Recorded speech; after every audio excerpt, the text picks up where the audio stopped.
So learning leaders drive successful organizations is what you'll be talking about during this Fabtech afternoon workshop. So just hit some of the high points. First of all, what do you mean by a learning leader? I think we can kind of surmise it from your example of someone who had a failure and then learned something from it.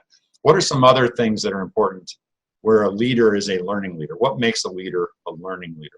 So I think, first of all, it's just the concept that the idea that if you're in a leadership position, you have an obligation, first and foremost to yourself, but probably more importantly to your people, to always be abreast of what is the best way to lead an organization. And this is becoming especially critical now if you think about it, even though this isn't going to be a big part of my talk, but it's becoming especially critical now when you have 4 generations working in the workplace today. You have people that would be considered those from the millennial generation from about 1980 to people from the greatest generation working in their 70s in an organization. And many of these are could be salary employees, could be hourly operators on the floor, but also can be leadership people.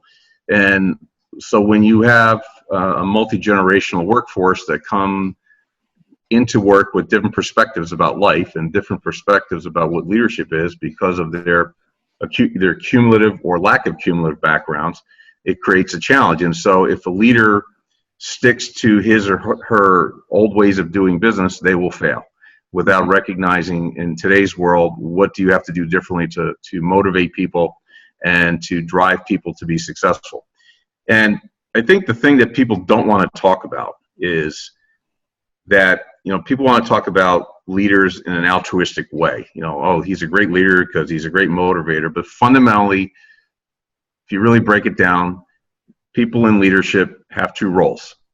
Their role is to be an effective leader, but the reason for being an effective leader, very honestly, is to drive results within an organization because that's why they're there. Whether it's a nonprofit or a profit organization, ultimately leaders are looked upon to deliver the results of whatever the mission and the objectives and goals of a corporation or a company is, or any organization. And part of that means knowing how to drive your organization in a positive way, but also knowing how to hold them accountable, how to remove resources and remove obstacles, but also provide resources for an organization to be successful.